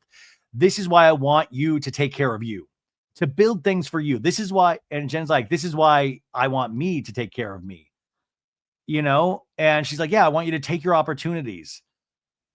And I want you to monetize it, make it about you, Emily's saying, and then really build yourself and have something for yourself. And Gina's like, it's good for your self-esteem. Be your own hero. Yeah. Which I like. That's friendly advice. And listen, maybe that's what Jen was calling Heather about, because, there are those moments when I'm like, yeah, I want to get in shape. And you'll go to the gym once, or you're like, I'll look into the gym. And then, actually doing it is a lot harder said than done. That's a horrible example, but you know what I mean. Andy says, Gina, how are things with you and Travis these days? Well, he had to move just to get more space for his balls. No. Gina goes, you know what? They were actually surprisingly really good. And Andy goes, you're living separately? Yeah, we are. You see each other how often? Every day. Andy goes, you mentioned on the show that the root of your issues seems to be his ex-wife and her creation of problems for you and your family. Can you expand on that at all? And Gina's like, it's hard because I'm trying to protect all of our children, but it affects me and mine specifically in a way that there have been actual incidents and my kids are scared. And Andy's like, oh, because, Andy's a father of 2 as well. And that is another thing that you really, kind of a window inside of Gina's thinking of like, no, it's not even just me, it's my kids. And there have been incidents. I can't risk my kids, right? Gina goes, we have a public platform here. There's an element of when crazy rumors get thrown out there, it affects us and our kids. And I just can't have it. And I thought to myself, if I don't live with them, then she can't make up shit. That's not happening in my house. So that's like, okay, so obviously this lady, Travis's ex, is making up shit that is going down at their house that Gina's like, it is not going down. The only way to survive this is to kick Travis to the curb in terms of just living situation. Emily goes defending Gina, but not really defending, because I don't think Gina needs defending. Emily says, but I think she was also very cautious about what she was saying in the beginning, because she was trying to protect Travis and the children. And so that's what we were talking about earlier in the season of like, I really want to know more about it. And it seemed like she was really kind of dancing around it to a degree. And we flash back to a scene where she is talking to Travis going, the intentions are that this will be temporary and this just is more space. And this is what we feel that the kids need and all that. And Travis, the most soft-spoken of anybody on Housewives, goes, I mean, we worked 4.5 years to build this nucleus of a family. Whether you think that it's fully pulling it apart or not, it's pulling it apart for sure. And Emily goes, in the reunion, Emily says, even Tamra would say, I don't get it. It doesn't make any sense. But, isn't it interesting that, just like we talk about these shows, these ladies off camera talk about each other's relationships and each other, just, kind of normal, like us, right? And Tamra's like, yeah, I couldn't understand it. Emily goes, I think she was very guarded and cautious because she was trying to be respectful to Travis and the children. It was a process for you to get to that point where you can share freely. And Gina goes, because it's been years of me protecting this and I don't know what to do still. And Heather goes, can I ask you a question? Is his divorce finalized? And do you think it'll get better once that is finalized? And Gina goes, I don't think it will ever get better. It sucks, but she didn't answer the question if the divorce was finalized. She's like, it's not going to go. Emily says it's not going to go away. And Gina's like, I'm asking myself how I can live with this and still have this incredible person in my life, And for now, this is how I can achieve that. And Anna's like, there you go. There you go. All right, we're going to leave it there. A line that every housewife loves to hear at the reunion. Okay, we're going to put a pin in it. We're going to leave it right there. And then we're going to be right back with more from the Real Housewives of Orange County reunion. And Katie goes, I need water so bad. And then Andy goes, no, we're actually breaking for lunch. And everybody's like, we are? And Shannon's just like, oh my God, I'm going to get out of 7 Spanx right now. And everybody's like, okay, that sounds good. And Andy's like, good job, everybody. We're breaking for lunch. I love Andy. And he's just up. He's like, peace. Don't talk to me. And then we hear the PA, thank you for a wonderful morning, ladies. Thank you. Thank you. We're breaking for lunch. And then Katie leans to Jen and goes, I need to talk to you right now. And Jen's like, should we go this way? Shannon's standing up by herself like, where am I? Where's my Spanx handlers? Where's my Colin Max? And so the guy's like, yep, everybody go back to your trailers. And so I'm like, what did Katie pull Jen for? What did she have to talk about? Anyways, they're talking about eating foods and they're like, oh, do you want to eat some solids? And Heather goes, I don't eat solids. I think that's a throwaway joke, but some people were like, oh my God, did you see what Heather said? Like, I don't eat solids, but she probably is on some weird, like just liquid diet from like 2 months out of the year. Who knows? Anyways, all of a sudden outside, we see an RV pull up and it is Fun Lexi. Alexis Bellino has made her way to her mini trailer at Quixote Studios. And so she hops into the trailer and Fun Lexi is already on a 10 of like, hey, happy reunion day. Let's glam it up to the glam squad. She's like a pro wrestler. Heather is talking to Shannon and Heather goes, listen, you handled yourself perfectly. And Shannon's like, thank you. And I know we've had our things over the years, but I care about you. I care about you, Shannon. And Shannon's like, I care about you too. And Heather's like, okay, love you, and steps out of Shannon's trailer. And then Heather's like, if we fight later, it's okay. Ha ha ha ha ha ha ha. But I think we're good now, right? I feel like this is almost leading the witness. I feel like housewives shouldn't be able to talk to each other on their breaks from filming because I feel like Heather trying to get confirmation from Shannon of like, we're all right now. Nothing else is going to come up, right? We're good. I feel like that's cheating. I feel like we let whatever happens. Anyway, Shannon goes, oh my gosh, yes, we're good. And Heather goes, okay, good. Okay, now in the other trailer, Jen's talking to Katie and Jen's like, oh, okay, talk to me. You said we had to have a talk.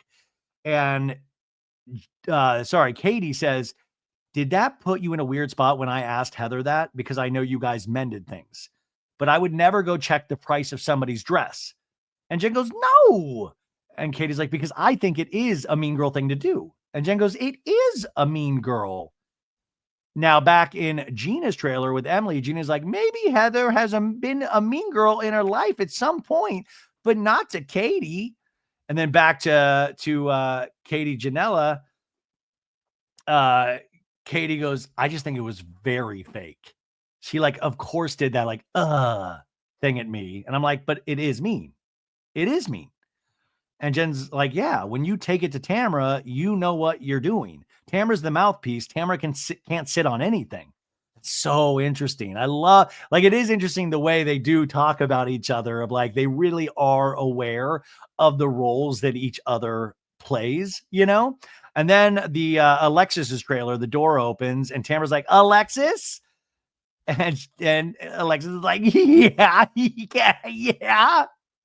Can I come in? Hi, honey. Hi. And fun Lexi is like, oh my God, the hair, we're gonna have the same hair. Can you believe it? This is fun. This is fun.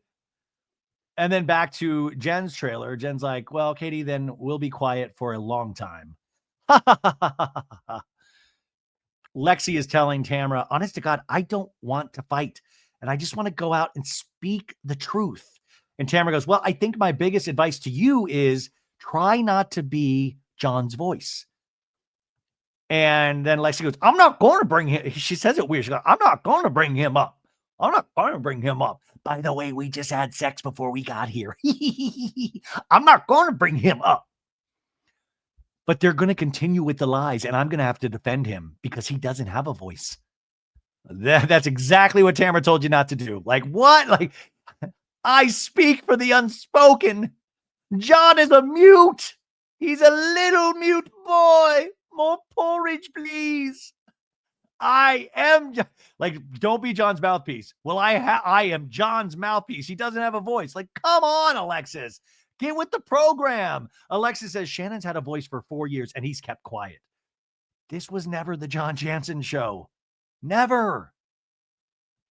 Back in Shannon's trailer, she's like on the couch and she looks just beat. She's like, I'm gonna take a breath for 5 minutes. And then back in Gina's trailer, Emily's like, is today the day when the truth is gonna come out? And Gina's like, where is the truth? And Emily goes, because I've been hearing how the truth is gonna come out. And Gina's like, yeah, we want to know what it is, in regards to Alexis saying the truth will come out. Now back to Tamra and Lexi. Tamra's like, it's already been out there. And Alexis is like, no, the truth has not been out there. No, the truth has not been out. The truth has not been shown. So the truth has not been shown. Is she referring to these ring cam videos? Like, the truth has not been shown. That makes like, it makes me envision a picture, right? And then Alexis goes, if John had never been lied about, she starts sounding Canadian. If John had never been lied about, I wouldn't have to be John's voice, would I? And Tamra's like, yeah, I know it's hard. If the lies, Tamra, would have stopped.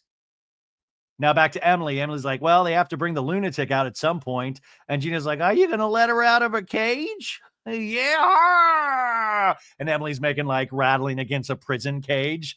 I do like that, the different friend groups, because Emily, obviously very friendly with Tamra this season, best friends with Gina.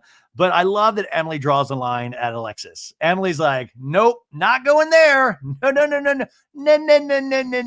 No. She is not fun Lexi to me. She's kooky Lexi. Okay, we are back from break, right? Everybody's been in their trailers, coming back from lunch. Alexis is going to come out. And Heather's like, how was your lunch? And Emily's like, it was good. I had some chicken. I'm a lawyer. And then Tamra goes, I had bread. And he's like, all right, let's go. Welcome back to the Real Housewives of Orange County reunion. After Emily and Heather's long simmering tension came to a head at Heather's fashion show, it seemed like these two were finally on the same page. But Katie threatened to derail their good vibes with a rumor that can only be described as the babysitter's flub. Let's watch. Heather's making faces throughout that whole intro. And so we see Emily taking boudoir photos and people saying that's a booty that people would kill for, Emily, or Shannon says that. And we see all these sexy photos of Emily that she took for Shane and hers anniversary. Emily lets us know she's lost 40 pounds. It was a little bit of Ozempic. It was some liposuction, and it was busting my ass at the gym. And then that clip at the fashion show where you get the big leather jacket and saying it's oversized. And I was like, I know.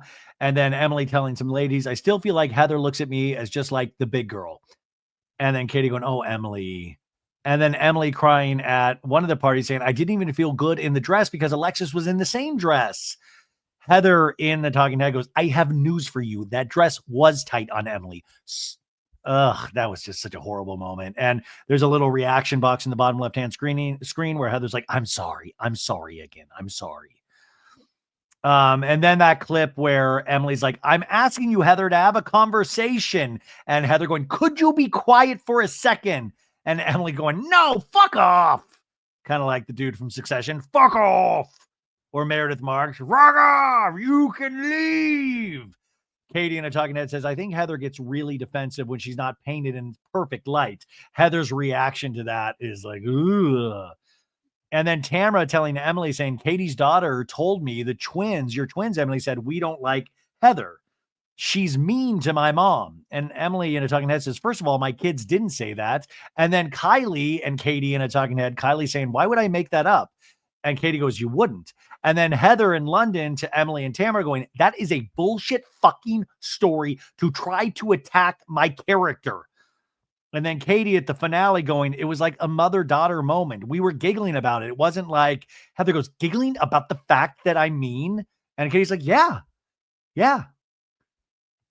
And then Heather goes, you're boring and you lie. But also, can't fucking people giggle about shit? Like, to them, Heather is mean. And then Emily going, do you understand, Katie, how it jeopardizes my relationship with Heather? And Katie's like, yeah, I'm sorry. Emily's like, Heather and I have come way too far in our friendship. And even though she's super mean and I'm scared of, no, she goes, to let some 5-minute girl come along and mess this up, Emily says in a talking head. It's not going to happen. Tamara's cackling, going, I didn't remember that. I didn't hear that either. And he goes, so Emily Morgan from Wisconsin wants to know how you felt seeing Heather say the size 12 dress was tight on you. Emily goes, first of all, I felt like it was really out of character for Heather because she doesn't do things like that. On the other hand, I was kind of like, well, you proved my point because I feel like people take shots at the way I look or the way I'm built. The fashion show probably wouldn't have been bothered anyone else, but because who I am and the things I've been through, it really bothered me. Like I had a physical response. I felt like I was going to cry. I had to go to the bathroom. It was hurtful. So if Heather goes, of course, I would never. I think you're gorgeous. Yeah. So I took a shot too, which I never do. She does take shots though. I think I was just irritated. You have taken so many shots at me this season. Like, can someone put a clip reel together that I really don't want to watch, but I think you might enjoy because they're funny? And Emily goes, I mean, I would enjoy it. Yeah, God, those poor editors are like, great, Heather Dubrow gave us more work. Now we have to do a clip package for this. And we cut to the clip package where Emily tells Gina, Heather, you let Heather manipulate you, Gina. You worry about what she thinks. You know, you are so up her ass. And then Heather going, could you be quiet for a second? Emily going, no, fuck off. And Emily then saying, all I needed from her was for her to actually be a human to Gina. And Heather in the reunion says, there were a lot of mean shots against me. And I think I just finally had it. And I'm sorry I said that. And Emily's like, no, I appreciate that. And I know that you mean that. And I'm a lawyer. And you know what? It was just a shock value at first because those aren't things that you do. And Heather goes, I know. And Emily goes, me taking shots at people is, and Jen goes, it's not shocking. And Emily's like, yeah, it's not shocking. And Heather goes, but is that fair that it's okay because that's just what you do? And Emily goes, yeah, because it's funny. And Heather goes, all right. And he goes, Tamra, it was great to see your daughter Sophia again this season. It was sweet seeing Kylie and Sophia connecting. Did they maintain that? And Katie's like, no. And Tamra says, well, Sophia says she kept reaching out to Kylie and Kylie would not return her text messages. And Katie goes, she's bad at that. And Andy has a ooh face on. Like, and Katie goes, she didn't even respond to me and I pay for her cell phone. And Andy's like, okay, that's bad, man. That is bad. And he goes, so when Kylie talked about Emily's twins saying Heather was mean to their mom, did you believe that at the time? And Tamara goes, I thought it was funny because, you know, like words out of kids' mouths. I think she's looking for out of the mouths of babes, right? And Katie's like, yeah, kids say the darndest things. And Tamara goes, and so when I told Emily, I was snickering about it because I'm like, watch what you say because the kids are repeating stuff. And then I saw her face drop. I'm like, oh, shit. Katie goes, I never meant that to be a connotation that you're a bad mother. And I apologize to you for that. And I said, I need to talk to you about that. And Emily goes, you apologized to me, but then you walked away. You apologized to me, but then you walked away, and then you twisted the story around and said that it was my kids that were lying. And Gina's like, well, you're the one having the conversation in your home, Katie. And Heather goes, I mean, you literally said I'm having an adult conversation with my daughter that I would never have with my young son. And he asked you. And then we flash back to that scene that we saw in the final episode where the young son is like, was Heather being a jerk to you again, mommy? Again, for the millionth time, mommy? And she's like, oh, Lord, that's not going to go over well. Katie in the reunion says, I was crying after we came home from the golf event. And Heather goes, what did I do to you? I'm not saying you did anything, Heather. And Heather goes, what did I do to you ever? And Katie's like, I'm just saying I was upset about it. And Emily's like, wait, Emily keeps trying to talk, but it's clear that it's not my children. It's clear. It's clear. And Katie goes, me and Matt were talking. Should I ever talk about that in front of them? No. And Heather goes, but this is a kid that's heard this multiple times. That was very clear. I want to be that kid. I love talking Housewives. I love hearing about Housewives. Andy says, don't you guys all talk in front of your kids? And they're like, and she's like, no, I don't. Everybody's saying, no. And he's like, oh, really? Okay. And Emily goes, have you met Shane Simpson? And Heather goes, your kids, Andy, are a little too young. You'll see. Those kids probably know Ramona's first and last name and that she had a Pinot Grigio in the market. Emily goes, my little boys were like, Mom, do you know a Heather? Is she a mean person? And Shannon and I both looked at each other. And he said to me, you cannot use her as a babysitter again. And this ends with us. Like Colleen Hoover. This ends with us. Shane Simpson putting his foot down. She will never babysit again. I love that it was like a look, like a frantic look at each other. We were supposed to hide that Heather was mean from the kids for the rest of their lives. Anyways, Emily says, when Tamra brought it up to me, I was so pissed. And Heather goes, you were laughing. And Emily goes, I was pissed. And Katie goes, I apologized. Emily goes, well, I did the appropriate thing in this situation. I shut it down. I didn't make Kylie look bad. I didn't bring it up. And Katie goes, and I appreciate that. So then when you were laughing and talking about it and you bring my children into it, it was hurtful. I know. And it really could have done damage to my relationship with Heather. Could it have, though? You're on Housewives. Come on. And Heather goes, I don't know what I have done to you. Did I run over your cat? I don't know what I have done to you. And she's like, I don't have a cat. And your daughter is going out into the world and speaking ill of me amongst her peers and putting it on TikTok. And she's like, she didn't say your name on TikTok. And Heather goes, how do you know? She's doing TikToks for the world, for the world to see. To all the girls my mom works with. And we see 3 boxes pop up. Katie's reaction, Heather on the far right, and then Kylie in the middle on her TikTok or her reels. And it's like me at those women my mom works with. That's the description. And Heather's like, so we're fake ass bitches who suck dick. God, somebody pull that audio. Heather's never going to live down that audio. We are fake ass bitches who suck dick.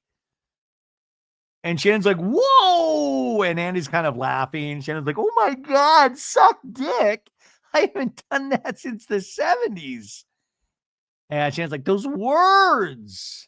And Heather's like, well, she said it. She said it. And they're like, she TikToked that. Yeah. I mean, that's the TikTok generation, right? Do I think her daughter, I mean, listen, her daughter, I think, was already a social media person, and I think she's kind of successful on there. But yeah, it's not a great look, but at the same time, if she feels like her mom is being picked on, you do listen, we express way too much on social media. I've watched too many videos this week of people like crying over certain things where I'm like, why are you sharing this go share this with a friend? Like everybody's like, wants to put them like having mental breakdowns on the fucking web, like that's like the TikTok trend is like show a full breakdown. And I don't love that, but I don't know. I think her daughter did an interview on the podcast all about the Real Housewives. And, I don't know. These other ladies think they've got Katie's number and think that she is lying left and right. I do not see that yet. That, she always seems very calm. And, I don't think it comes off as calculated, but that's what I'm excited to have a second season with Katie so we can get to know more about her, right? Andy's like, she did a lip sync to this, this thing. And they're like, it's gross. It's not good. And Shannon goes, it was disturbing. And Katie goes, she's 20 years old. I don't control her social media. You do pay for her cell phone. Heather goes, my kids are 20 years old. They would never do that. Your kids already like fucking own mansions. They would never do that. And Katie goes, of course. And I asked her to take it down. I don't approve any of that. And Tamra goes, even Sophia was disgusted. do we really think even so, it was a tough day even for Sophia. Emily's kids are like, yeah, my kids didn't even know what TikTok was. They were very disturbed. And Katie's like, yeah, I don't approve of any of this. I don't like that at all. And Shannon's like, if my kids ever did anything, I would say, what the fuck are you doing? Shannon, you take that fucking down now. Shannon explodes out of nowhere. I'm like, Shannon, calm down. Your kids are just the most amazing musicians I've ever met on these shows. Your kids are fine. And Katie's like, Matt and I both did. Heather goes, Shannon, there's tacit approval in what she's doing. Jen says, Katie was massively on the fence with it. And she asked me my honest opinion because and Katie's like, because I don't like it. And Jen says, never in a million years would Everly get away with that. I don't care how old she is. And Heather goes, why not get on the group chat and say, sorry, ladies, I asked her to take it down. Horrifying. It could ruin Heather's career. It could ruin her IMDb. And Katie goes, I honestly didn't think about doing that. And Tamra goes, well, what was her motivation behind that? And I was like, why would she do that? I mean, God, Kylie, just give Kylie a seat at this reunion. My God.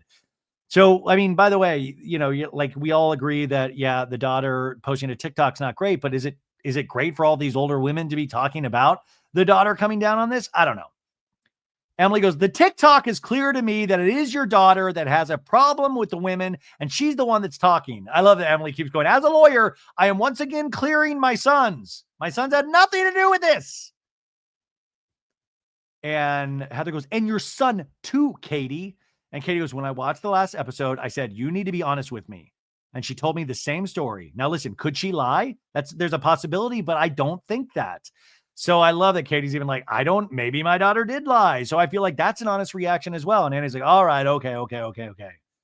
And Emily's like, my boys, Annie goes, we've beaten this to death. Okay. And Heather's like, making these faces. And Heather goes, I could beat it some more. She thinks she's like really done something. I don't know. Nobody, I think, looks great here. So Annie's like, we're going to leave it there. We're going to be right back after this. Okay. So we cut and we hear, we're bringing Alexis to stage right now. And she comes out like wheeled out like Anthony Hopkins in Silence of the Lambs. Right. So we see Alexis being led to the stage and Alexis is like, oh, my mic is falling. It's going to look like I have a big turd on top of the actual big turd I have in there. Okay. Take two. Let's go. So she's walking in. I'm sure she's nervous. And Katie says, Katie's talking to Jen, like, I'm going to take the heat over that for your stupidity. Or she's saying she told her daughter that. And Jen says, when you told her that, you were like, she's an adult. I tried, and Katie's like, yeah, I tried. What am I going to do? So they're like, well, it's not going to be about you right now because they know Alexis is coming in. So we see Alexis walking in and Shannon's like, oh, fuck off. Under her breath. I mean, really, it truly is amazing to hear all of the foul potty language on the Peacock version. Okay, so Alexis walks down the stairs and Katie's like, oh, damn, look at her. And so, Jen and Katie are kind of, woo, nice to her, right? And Andy's like, hi, look at that dress. All right. And Andy goes, Jesus, Jugs has been resurrected. All right. Hey, Alexis. Hello. I mean, I asked you this on Watch What Happens Live, but it's worth me asking here. You're down with the nickname Jesus Jugs. You're down with OPP. Yeah, you know me. And Alexis is like, yeah, it kind of grew on me. And he goes, it did. Wow. And Alexis is already laughing. I'm fun. I love big tits. Jesus, I get it. I love it. And he goes, before we start, I want to say congratulations on your engagement to John. Oh, brutal for Shannon. Have you guys set a date yet? She's like, we have. He goes, you have? We have. What is it? Within 12 months. Within 12 months. Okay, so now it's a guessing game. Great. And we have Shannon's just like doing something with her mouth. And Alexis goes, I sent a picture of the engagement ring to the whole family chain. And Miles' response was WTF. And then he's like, call me now, all capital letters. And Shannon's turning to Gina like, oh my God, I can't believe this. Look at her face. And Alexis is like, he's like, John, you didn't ask my permission. And it was just cute. And then he was like, John's like, well, are you okay with it? And Miles is like, yeah, I love you. And John's like, well, it doesn't matter because I would have fucking done it anyway. No, he didn't say that. So Alexis is like, yeah. So it was a good reaction. And he goes, do you all live in one house? What's the arrangement? And Alexis is like, no, and we won't for a while. John's house is small. So we will be doing both houses for quite a while. And he goes, I haven't gotten to talk to you about this, Alexis. But when you were originally on the show, you were very religious. And Heather goes, still is. And then we flash back to OG Alexis on Orange County and in a package where she's on the phone. She's like, my husband, Jim, and I wanted to have a very structured family life where God was first, our marriage was second, and our children were third. And Andy says, you invoked your faith a lot. And Alexis is like, I don't like to use the word religion. That's a very negative connotation. I'm very spiritual and I do love my God. That's the way God wants it to be. It's supposed to be God, then your spouse, and then your kids. That's why I kept thinking maybe the third part of the reunion, God will come out as a special guest because it'll be like, you know what? I've been listening to, I've got a couple. I feel like some people have taken my messaging a little wrong, and I just want to clear up things for future seasons of the Housewives. So so this is the religious structure is God first, wife and husband second, and then the kids, right? And Alexis is like, that's the way that it works better in a marriage. And Gina's face, they have a shot of Gina's face, and her eyes are just like, huh? What? And Alexis is like, I mean, I do have those values. If you believe in something higher than yourself, then you're going to be a better person. I mean, I do find that an interesting concept about religion and spirituality. And I also think you got to stand for something in this world. It does help to believe in things. It's hard to find the right thing to believe in. I will say it can lead you down some dark paths. But, listen, that is I think that's you can't fault Alexis for that, right? Like, believing in something. Andy says, I wonder how your kids and their sexuality has changed you or made you think of things differently if it has. And Alexis goes, it hasn't changed my mind about LGBTQ or that everyone should have their own right to live their life the way they want. All it has done is made me understand the pain that is along with that when people are so judgmental. It just changed me being more vocal about it is all it's done. So I'm curious about that. So she's saying she's always been for LGBTQ, always been. So I would love a little more clarification there. But I think in the end, it made her a better person because of her family and understanding the pain behind that and what these kids and people go through, right? Like, to be more empathetic. I think that's such a positive message. And Andy goes, and that I'm assuming brought Heather, the two of you together. You have a bond relating to your kids, right? And this part, Andy, I was like, Andy, just say trans, just say it, say the word. And Heather goes, through our other kids and our bond with our LGBTQ kids, we really, have been talking a lot. And she's been an incredibly solid sounding board for me about how horrible Katie is. No, she's a sounding board. And Alexis goes, vice versa. And I appreciate it, Alexis, vice versa. And he goes, and I saw at BravoCon, you and Tamra squashed your beef that night, right? And Alexis is like, Tamra says, yes, we did talk about the lawsuit with Jim Bellino. And Alexis goes, you apologized. And Tamra's like, yeah, I apologized. Yeah. And Alexis goes, I know I effed up and I'm going to be a woman and own it. And I apologize. And I'm sorry for what it put your family through. So Alexis is relaying what Tamra said. And I love Tamra's like, yeah. I love Tamra's like, don't fucking tell people what I say when I'm trying to kiss ass a little bit. How dare you? Shannon's reaction to this is like, really interesting. And Andy's like, got it. What was it like coming back to the show after being gone 10 years? Was it different from? And Alexis is like, oh, well, I mean, this has been a little bit of a whirlwind. I really needed it, Andy. I was ready to get back to work I had to get out of bed. I was sinking. And Shannon turns to Gina and goes, it's her career. I was sinking from my mom's passing. I was not in a good place and I needed it. So it's interesting though, because yes, the mom passing totally. But then if you listen to that Carlos King interview with her and Johnny J, so she met Johnny J during that time too, which is like what you would think that would be the main thing. But she's saying also the work. She needed to get back to the work. And this show is the work. So she says she's very thankful for that. And he goes, all right, Shannon, where do things stand with the lawsuit that John filed? Well, we're still waiting to hear from John's response. And Andy goes, the response you offered 75,000. No, he lowered it to 70,000. And he goes, okay. And I agreed. And Alexis is shaking her head because I know my legal costs will be more than 70,000. And it's like, right. And that's a really hard thing for me to do. But I said I would give him the 70,000 and he wouldn't sign a mutual non-disparagement agreement. Mutual, you guys, mutual. And Shannon goes, which Emily can confirm is standard. And he goes, so it was a mutual non-disparagement agreement. And Emily's like, yeah, especially when it's talking about videos. And then we flash back to Lexi in a scene going, do I need to pull out the videos? Johnny's ready to talk. It's like an FBI. Johnny's ready to talk. And they're like, videos of what? A lot. They have videos. And Katie in another scene to Emily saying they have videos of her almost running over his daughter. And Emily's like, oh my God. Emily in the reunion says, when Shannon, you didn't make a full offer. What was the first offer you made? Half? Like 30,000 or something? When that 35,000 came through, you told me, weren't the videos brought up in Big Bear? Wasn't that when she said the gloves are off and the videos and all that? And Kitty's like, yeah, but I don't know if that was before or after she offered the first amount. And Alexis like, I brought up the videos because I was in a very, I did not mean to either. And Shannon goes, okay, yeah, I believe that one. I believe Shannon completely on this. I believe that was so calculated on Alexis's part. We flash back to another scene where Alexis says, there's a lot of lies that have been spoken about John that are not true, and they're going to be cleared up. And if you want the videos, I'll bring it all. So, bitch, you just better sit back. In the reunion, Alexis says, I brought it up then because I was in a weak moment. It was not to be brought up. John has never brought it up, so there is no extortion.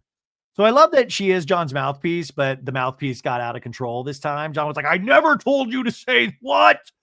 And she's like saying, it's my fault. It's my fault. And somebody's like, it was brought up on camera. And Alexis says, your attorney is the one that brought it up. And John's attorney said, you're the one that had brought it up. We did not. You got to go back to your emails, Shannon, and check the truth. Because you have a really strange relationship with the truth. And Shannon's like, oh, because you know so well. And Emily's like, that's exactly what John said. Emily's like, that's exactly what John said. And then we flash back to that creepy dual talking head with John and Alexis. And John's like, Shannon has an interesting relationship with the truth. Oh my God, Alexis is like AI. She's learning. And Shannon goes, stop being John's mouthpiece, okay? And Alexis is like, yeah. Shannon's like, that's exactly what John said. And Emily goes, verbatim. And Tamra's like, stop. And Emily's like, no, fuck her. And Shannon goes, how many times did you practice in front of the mirror? And Johnny J, there's the door, Shannon Bedore, when there was no door. And Emily's cracking up. You were so proud of that. And Alexis is like, I didn't. I did it, Shannon. I didn't. And he's like, all right, okay. And Shannon's like, good job, girl. We cut to commercial. And we cut, and there's the door, Shannon Bedore. I like it's like Wally World. Welcome to Wally World.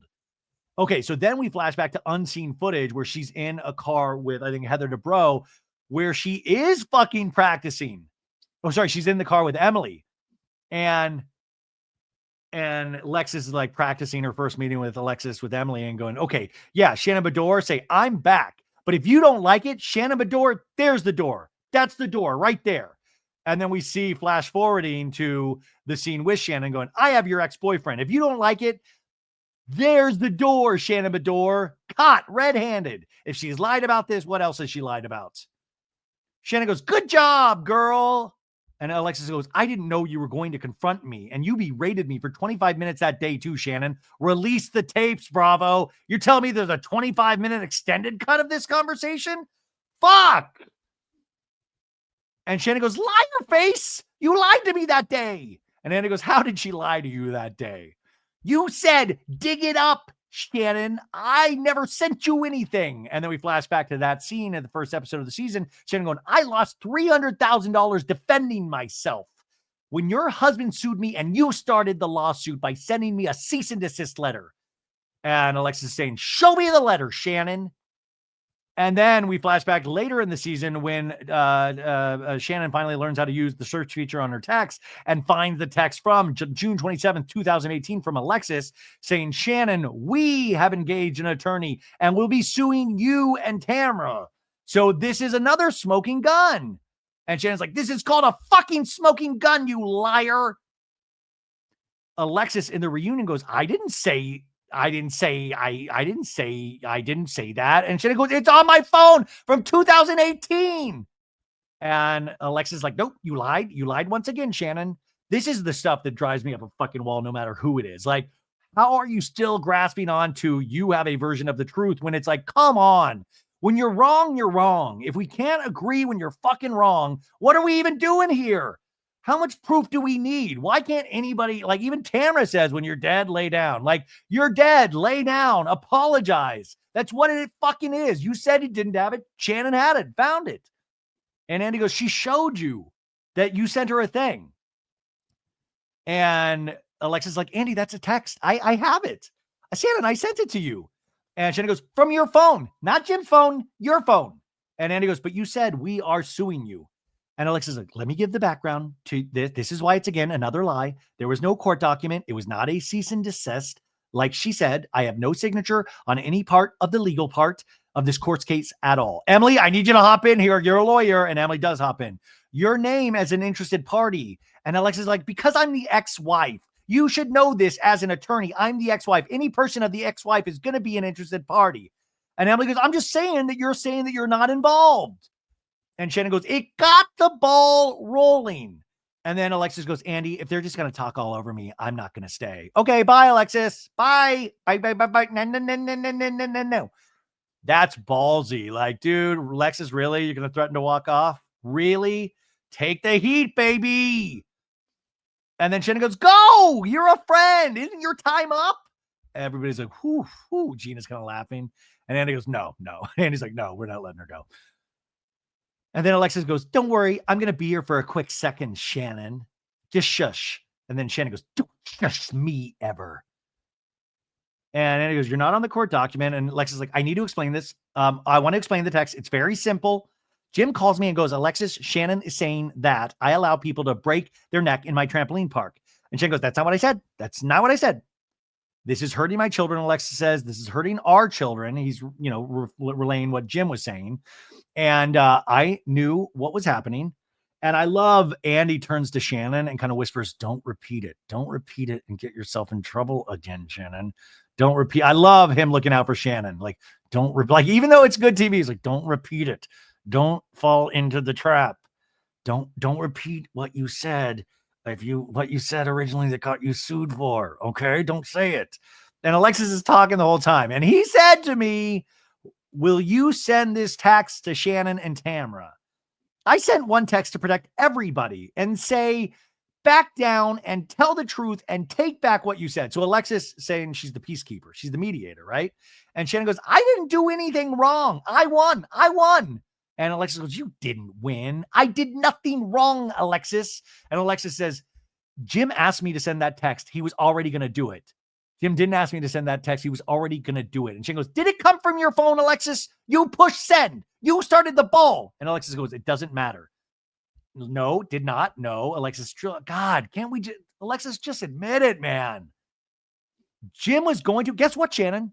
Whether I sent that text or not, Jim was going to fucking sue your ass, okay? Where does God go on the language scale? It's like, me first, then the wife, husband thing, then the kids, and then the no curse, like, or is cursing like, God's like, fucking let it rip, fucker. This is amazing.